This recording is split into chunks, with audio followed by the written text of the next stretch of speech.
तो मम्मी मेरे लिए लेके आ गई हैं। माँ जो होती है ना, माँ हमेशा माँ होती हैं। कल जब मैं बीमार हुई थी। Hello friends, Radhe Radhe. मेरे इस चैनल पे आप सभी का स्वागत है। तो आज मैंने ड्यूटी से ले ली छुट्टी। आज मैं घर पे हूँ, इसकी वजह है मेरी तबीयत, क्योंकि कल रात से ही मेरी तबीयत बहुत ज़्यादा ख़राब है। मेरे पेट में इन्फेक्शन हो गया, क्योंकि मैंने बाहर का खाना इन 2 दिनों से खूब खाया। मोमोज़ खा लिए थे, उस दिन त्यागी रेस्टोरेंट से मैंने कचौड़ी खा ली थी। तो कल रात पूरी रात मुझे वॉमिटिंग हुई है, मेरी तबीयत ठीक नहीं है, इसलिए मैंने छुट्टी ले ली। और आज हमारे यहाँ सुबह से ही बारिश हो रही है, देख सकते हैं। वीडियो में क्लियर तो नहीं दिखेगी, लेकिन सुबह के टाइम बहुत तेज़ हो रही थी, अभी फिर भी धीरे होगी। तो मैं थोड़ा बाहर निकल के आई हूँ। कल अभी मेरी थोड़ी सी तबीयत ठीक है, क्योंकि मैंने दवाई खा ली थी। कल रात की वजह से डॉक्टर के पास जा नहीं पाए थे, तो आज सुबह दवाई मंगा ली थी मैंने, तो वही दवाई खा के मुझे बहुत आराम है अभी।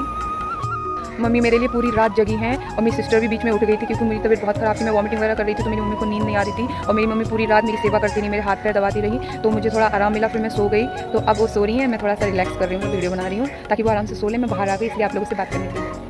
तो मैं आप लोगों से एक बात और कहना चाहती हूँ कि माँ जो होती है ना, माँ हमेशा माँ होती हैं। कल जब मैं बीमार हुई थी, तो मुझे ऐसा फील हो रहा था कि माँ का जो हाथ है ना, वो मेरे सर पे ऐसे रखा रहे और मुझे नींद आ जाए। और जैसे ही मेरी मम्मी ने मेरे पेट को छुआ, या मेरे हाथ को, या मेरे मतलब ऐसे सर को छुआ, तो मुझे इतना जो सुकून मिला ना, मुझे बहुत पेट में दर्द हो रहा था, मुझे मेरे पूरे बॉडी में पेन हो रहा था। लेकिन उनने जब मेरे हाथ पैर मालिश करे, उसके बाद मालिश नहीं भी करती, उनका हाथ अगर मेरे सर पे भी था ना कल, तो भी ऐसा सुकून मिल रहा था, मुझे एकदम से नींद सी आ रही थी। तो सच में माँ हमेशा माँ होती हैं, ये बात आप लोग भी जानते हैं, ऐसा नहीं है। लेकिन सच में जो भी लोग अपनी माँ को नहीं समझते हैं, प्लीज़ आप लोग समझिए। अभी नहीं, हमेशा हमेशा के लिए, बुढ़ापे तक के लिए हमेशा अपनी माँ को समझें, प्यार करें। और अगर कभी भी आपकी मम्मी या पापा कुछ भी आप लोगों से कह रहे हैं, तो वो सही के लिए समझाते हैं, तो आप लोग भी ज़रूर समझिएगा। तो अभी मम्मी सो के उठी है, उठ के मुझसे पूछने लगी कि तू क्या खाएगी। मम्मी ना बचपन से ही ये है कि जब भी मैं बीमार होती हूँ, बचपन से लेकर अब तक का बता रही हूँ, जब मैं बीमार होती हूँ तो दवाई के साथ साथ सबसे पहले ये भी पूछती है तेरा क्या खाने का मन है। तो अभी मुझे रसमलाई खाने का मन था, तो मेरी मम्मी इस बारिश में भी गई, मतलब बारिश थोड़ी सी हल्की है अभी, तो बारिश में ही गई मेरे लिए रसमलाई लेने के लिए। अभी लेके आती होंगी। तो मम्मी मेरे लिए लेके आ गई हैं, देखिए क्या क्या चीज़ें लाई हैं। ये रसमलाई लाई हैं, और ये अनार, ये दही, और ये एप्पल। मेरा इसमें से सिर्फ ये खाने का मन है, लेकिन मम्मी कह रही हैं कि ये सब भी खा ले, क्योंकि कल से मेरा पेट बिल्कुल खाली हो चुका है लूज़ मोशन की वजह से।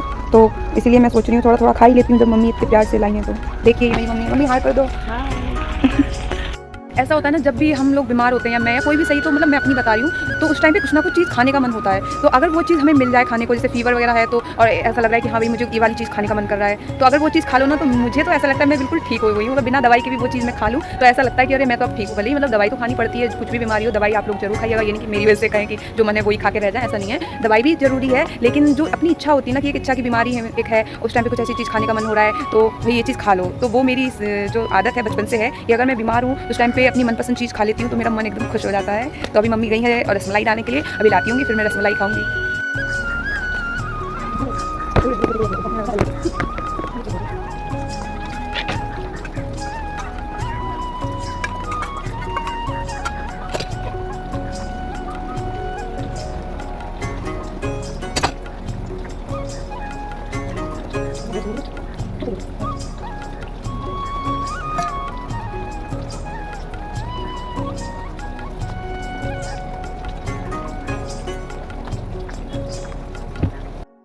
तो अब फिर से तेज़ बारिश होने लगी है, और मैं अपनी वीडियो को यहीं पे रोकती हूँ, क्योंकि आज मेरी तबीयत ठीक नहीं है, तो मैं ज़्यादा देर वीडियो नहीं बना पाऊँगी, क्योंकि फिर एडिटिंग में भी टाइम लगता है। मुझे एडिटिंग करने में भी बहुत दिक्कत होती है, क्योंकि अभी नया चैनल बनाया है मैंने, तो और आज मेरी तबीयत भी ठीक नहीं है। तो प्लीज़ अगर आप लोग को ये वीडियो मुझे अच्छी लगी हो, तो प्लीज़ लाइक एंड सब्सक्राइब जरूर कर देना। अगर आप लोग को मुझसे कुछ पूछना है, तो कमेंट्स में पूछ सकते हैं। Thank you so much.